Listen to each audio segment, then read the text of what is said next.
Tô pegando aqui a última faísca de luz para gravar esse vídeo, porque hoje uma pessoa me desafiou, me escreveu assim no direct e falou: beleza, se tivesse só uma coisa que eu precisasse fazer para melhorar o meu prazer, que coisa seria essa? E aí eu fiquei pensando e vim contar para você que coisa seria essa, mas também vim trazer uma reflexão.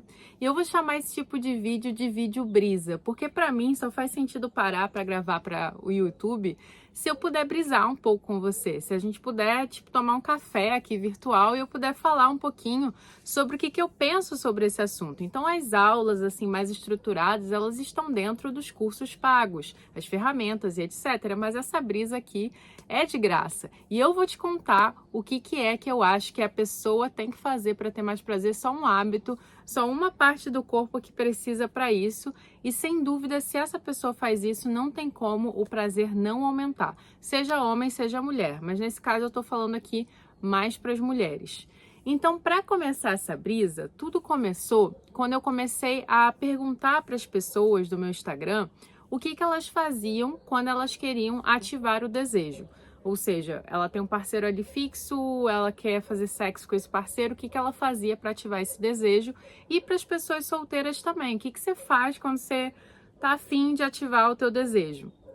E eu fiquei, gente, muito chocada com a resposta. Não é tão chocante, mas assim, de certa forma me surpreendeu, porque eu fiquei assim, mano, é assim mesmo que a gente ainda está vivendo em 2025. Então a gente já avançou tanto tecnologicamente falando, etc. Mas parece que nessa área da sexualidade a gente está ignorando coisas que há milênios atrás os nossos antepassados já sabiam. Eu acho isso um pouco deprimente. Não sei você, mas eu acho isso um pouco deprimente.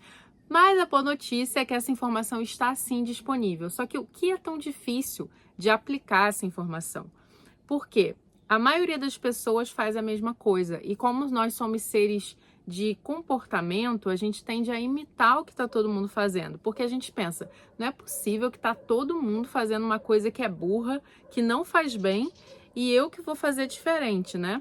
Mas é possível sim. Tem muita gente fazendo coisas burras e se a gente não muda os nossos hábitos, a gente acaba deixando de ter os benefícios que a gente teria pela mudança de hábito. E o bom é que quando a gente fala de prazer, eu nem tô falando de hábitos que dão trabalho de mudar, nem tô falando de coisas que são ruins, eu tô falando de coisas que são boas e que a gente não faz porque a gente tem hábitos sociais, né, que são compartilhados, que não vão nessa direção.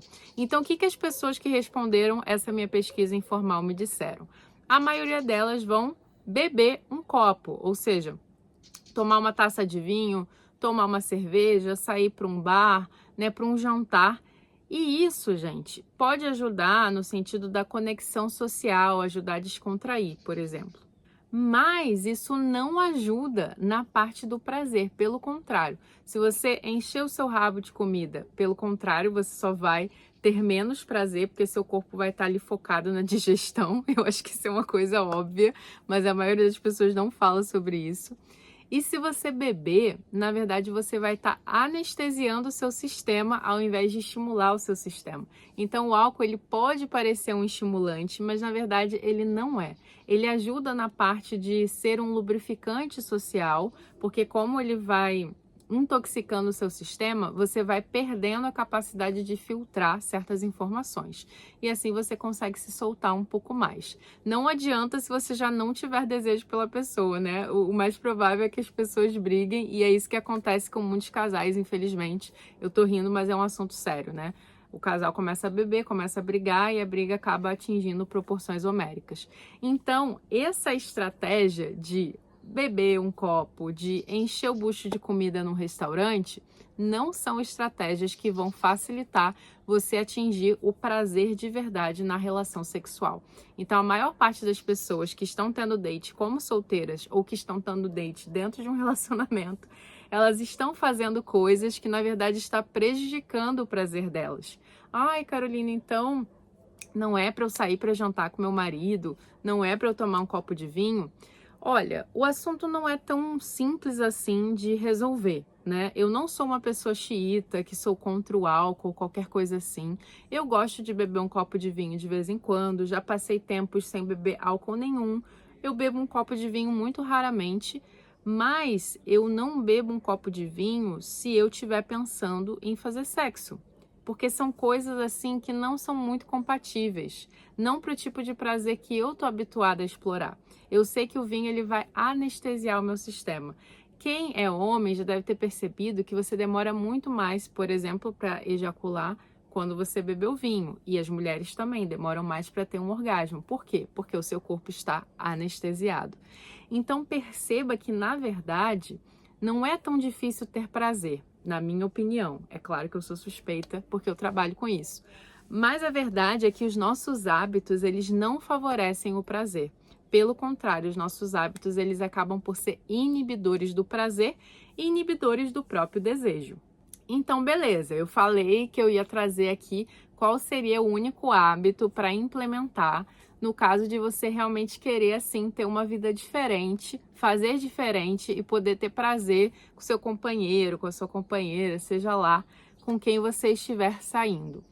Esse hábito, gente, ele tem a ver com a parte do nosso corpo onde se concentra maior o prazer e onde nasce o desejo, tanto pelo Tantra quanto pela anatomia ocidental clássica. E a gente está falando dos nossos quadris. Os meus quadris não estão aparecendo aqui no vídeo, mas os nossos quadris, eles guardam o nosso desejo. Eles correspondem ao chakra básico e ao chakra sexual. E quando a gente ativa os nossos quadris com regularidade, com consciência e intencionalidade no nosso dia a dia, a gente facilita tanto o surgimento do desejo quanto a manutenção do prazer e a expansão desse prazer. Isso significa que pessoas que praticam dança do ventre, o próprio funk, todos os ritmos que mexem com os quadris estão sim beneficiadas. Pessoas que praticam atividade física de maneira regular e são focadas no quadril também. Inclusive a própria yoga, não é à toa que Tantra e Yoga andam juntas. Então tudo que trabalha os quadris acaba facilitando. Só que existe toda uma parte de mentalidade que muitas vezes a própria pessoa se reprime. Mas ter essa soltura dos quadris vai facilitar muito ter prazer. Então o que seria uma boa preliminar antes de, por exemplo, ter uma boa noite de sexo? Não seria encher o rabo de comida, não seria encher o rabo de bebida, seria, por exemplo, dançar. Dançar com seu parceiro seria uma boa preliminar. Uma aula de yoga seria uma boa preliminar. Uma meditação compartilhada seria uma boa preliminar. Uma caminhada seria uma boa preliminar. Até mesmo pegar sol seria uma boa preliminar. Beber algo refrescante, sem álcool, seria uma boa preliminar. Compartilhar um momento de intimidade, ou seja, partilhar coisas íntimas e estimular os sentidos seria uma boa preliminar. Então, existem muitas maneiras que a gente tem de estimular o nosso corpo para além do álcool, da comida, né? De compartilhar coisas que, em vez de nos conectar, acabam por nos desassociar, por anestesiar o nosso corpo e nos desconectar do nosso parceiro, que seria o nosso foco principal.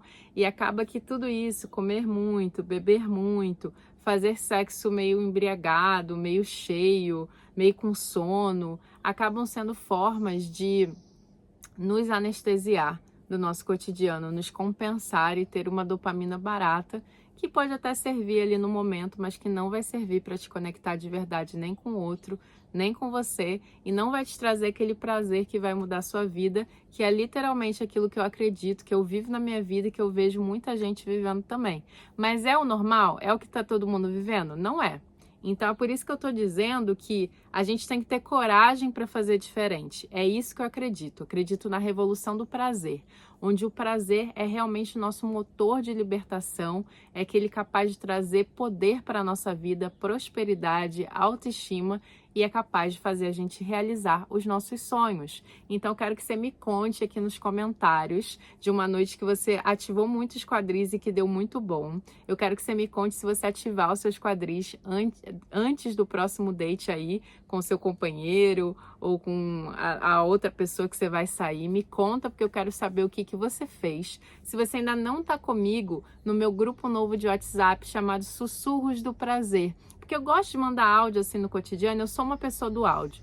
E eu pensei, por que não criar um grupo para que você também possa receber os meus sussurros de prazer, onde eu falo do céu do momento, dou dica de filme, de livro, de um vídeo que eu gostei e assisti, de bastidores do meu trabalho. Então vai ter um áudio ali surpresa ao longo da semana e vai ter uma newsletter oficial toda segunda-feira nesse grupo do WhatsApp, é um grupo fechado só de avisos. Vou deixar o link aqui embaixo na descrição. E também, se você ainda não faz parte do curso Código, gente, fala sério, é um investimento que vale muito a pena para que você possa aprender os exercícios de uma forma guiada por mim. E assim você pode surpreender a pessoa com a sua linguagem corporal, com seu poder pessoal e se tornar verdadeiramente magnética. Eu te espero do outro lado e até o próximo vídeo.